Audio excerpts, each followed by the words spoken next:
Welcome back to the green room. Frederick has switched from Coke to other inebriants. Actually, I believe it's crocodile. he's shooting up and smelling weirdly of iodine at this point. Yeah, which means that in 3 years to the second, I'm gonna die.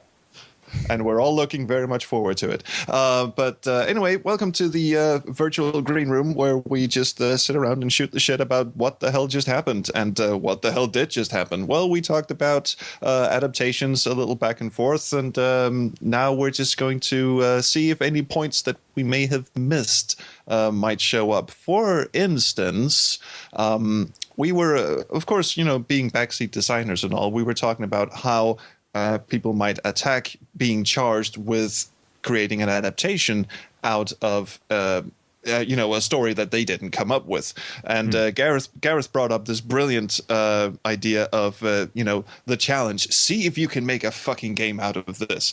And I just thought it would be a fun thing to just go around the table here and just try to think of something that might not fit into an adventure game format. Now, for instance, I know this is not actually an adventure game, but people, when David Cronenberg said he was going to do a movie of William Burroughs' Naked Lunch, everyone was looking at him going, you must be out of your fucking mind.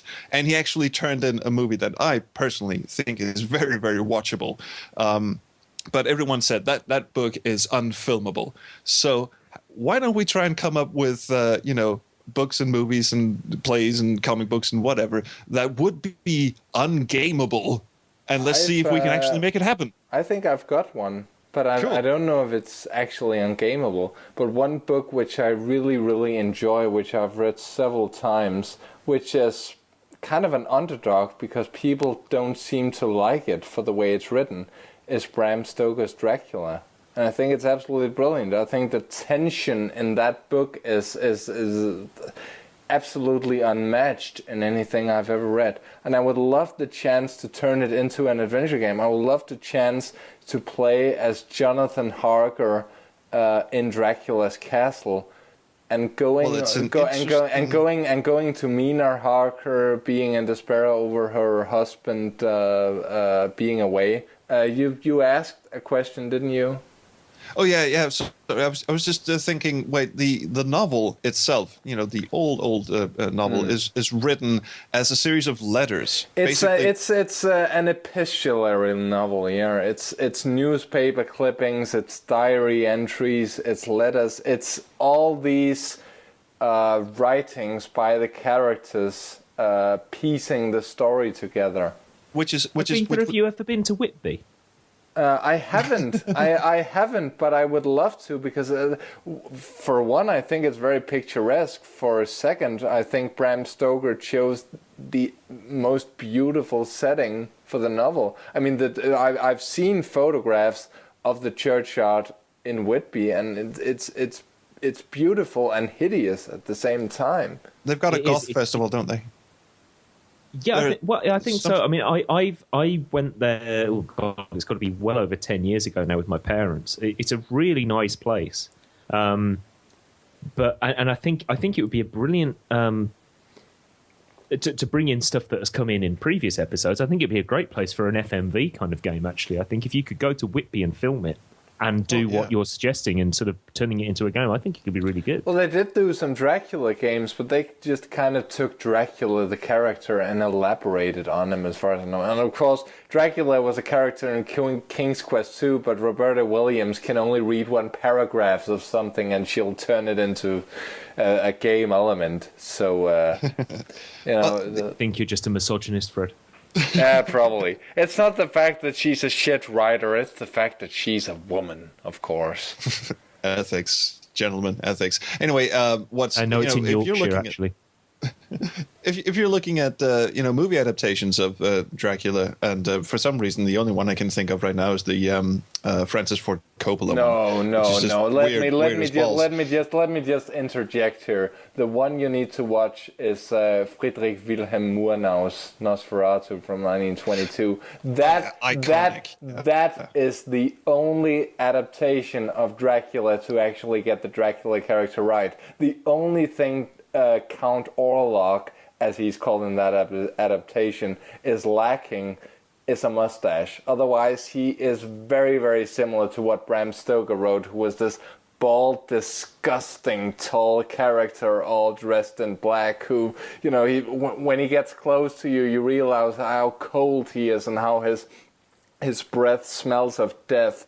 And the thing that Hollywood did, which was so off, was that they instantly went for the erotic angle. You know, they went for Bela Lugosi and Frank Langella and Gary Oldman, and certainly an angle that fits with the Victorian thing of forbidden love. You know, Dracula was the intruder in a marriage. He was the love that you were not supposed to feel, but they just kind of went in over their head with it. Well, so really, don't go Francis Ford Coppola. The Francis Ford Coppola movie is shit. No, because the best adaptation is Dracula dead and loving it. Leslie Nielsen. I'm inclined to agree with it. Well, Peter McNichol is fucking brilliant in that. I'll give you that. But anyway, what I wanted to get at was most film adaptations of Dracula string it together as a linear narrative, in that you actually see, Jonathan Harker, whatever his name is, riding up to the castle, and then shit occurs. But they haven't actually, you've got some voiceovers of his diary and such, but doing the game as the novel was written, as in newspaper clippings, diary entries, and whatever, that would be an interesting approach, in that you're actually because who's reading the bits? Who actually put that novel together? All the newspaper clippings, diary entries, and such. That is kind of answered in the novel, because there's an epilogue where the characters are the main characters have successfully defeated Dracula, and they're meeting a couple of years later, and they're still reminiscing about these adventures they had. And I don't think it's actually implied that they put this together, but I think they could have. That would be an interesting thing to hang it on. I mean, you could have sort of a Callahan's Cross Time Saloon thing, where you're basically, they're all sitting around in the sitting room, and you go up to one character, and he starts telling you about, maybe it's Van Helsing or whatever. I don't know if he actually dies in the novel now. It's been a long time. He doesn't. Okay. And then he tells his bit, and you go into his bit and play that, and you can sort of play the thing out of order, because you can read the book out of order, kind of. You can. You could do the same thing with an adventure game. That's a very good point. The only reason that I kind of balked at what you were saying is that there has been no proper movie adaptation of Dracula ever.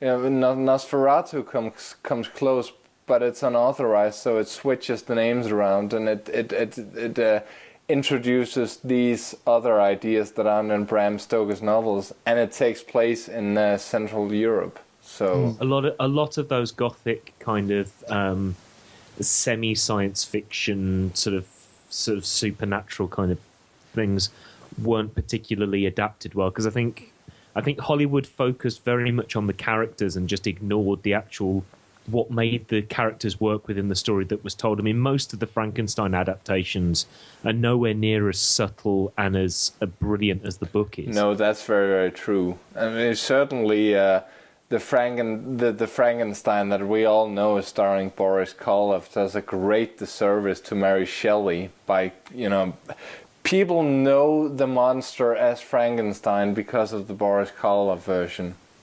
Oh yeah. Then again, I'm thinking of the Mel Brooks version and just thinking that's so much better. I was gonna make espresso. Put it on the Ritz. What knockers? Thinking of movies or books or whatever that could be, you could make either a brilliant or a complete dud out of.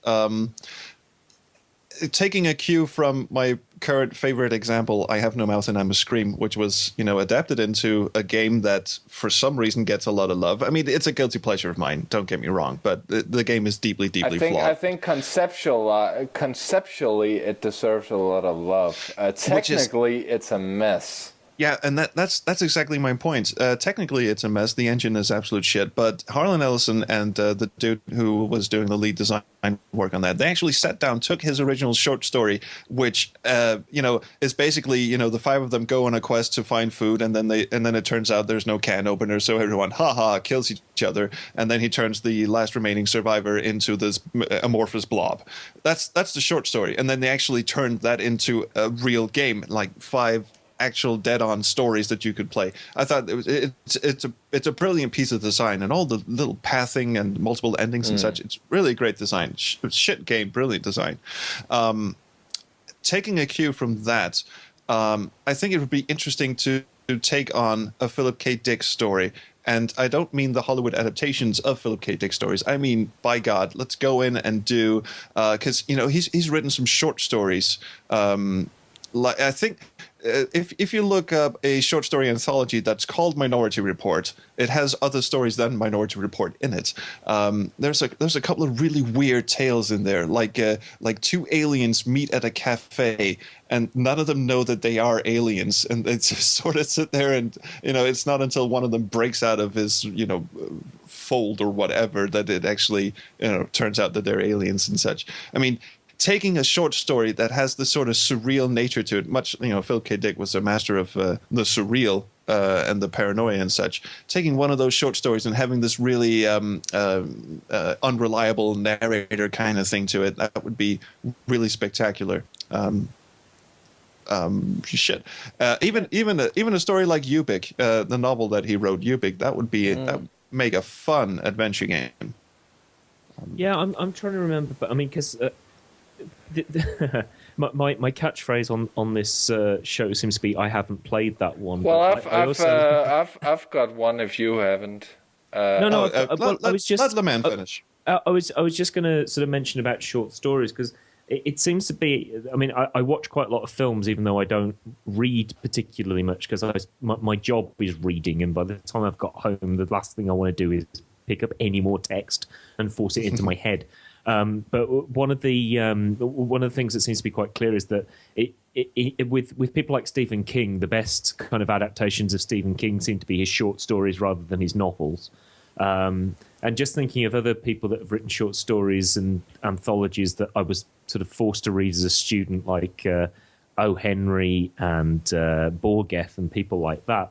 I just think that maybe there's a good point there that actually adventure games might be able to take their kind of plot from the short story and maybe take this kind of idea that, I mean, Fred mentioned it earlier in the sort of the main episode about the opportunity to really explore a novel in a game that maybe, a movie is suited to a short story, but maybe an adventure game, maybe the plot is suited to a short story, but the exploration element of it is maybe better suited to a novel.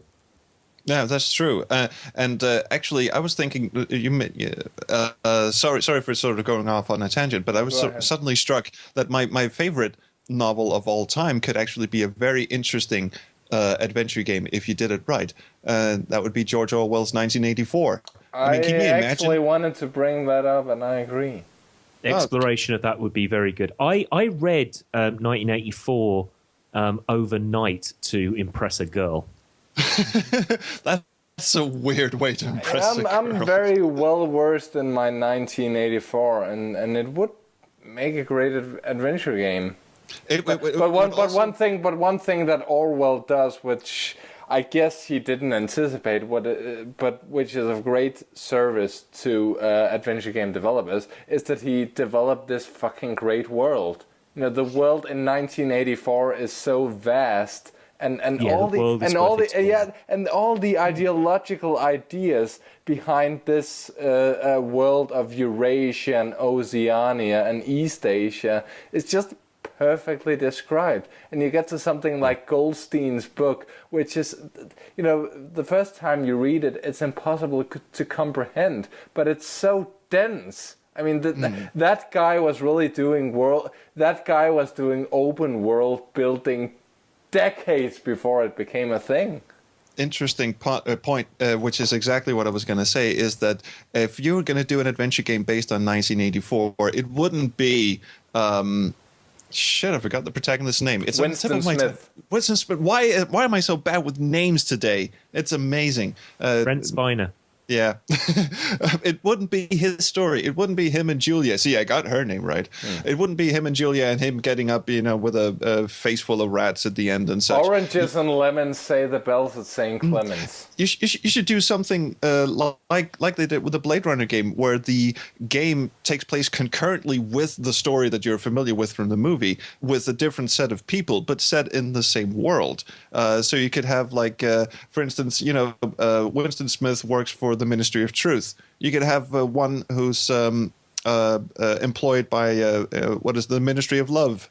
Like one of those agents who suddenly finds himself not agreeing with the position where he has to, torture people for a living. You could have that you could develop a subplot from what happens in the novel, which is that one of Winston Smith's neighbors is ratted out by his own children by saying anti-government stuff in his sleep. What led to that? What is the story behind that? You could explore that. You could even. You could even. Oh, I'm sorry. I will let you. I'm gonna pull a Kanye West on you. You could even have 4 different vignettes, like they did with "I Have No Mouth and I Must Scream." Like from each of the ministries, you have a protagonist from each of the ministries, and you can pick anyone you want. But they all coalesce at the end. Could be fun. I'm gonna go launch the Kickstarter campaign right now. Who's with me?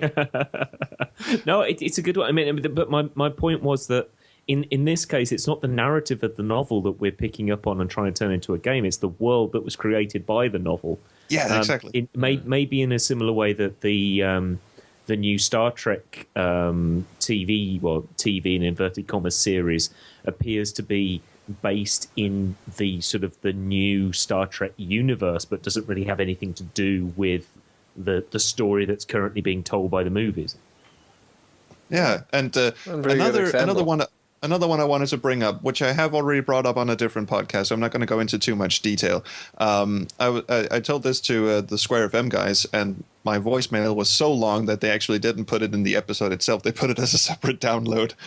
So I don't know if anyone actually. And if Square Waves FM does that, it's pretty fucking long. Yeah, exactly. But I did want to do Red Dwarf the Adventure Game. I desperately want to do that because you've got 4 main characters and they all have different skill sets. So you can go full on Day of the Tentacle with this shit.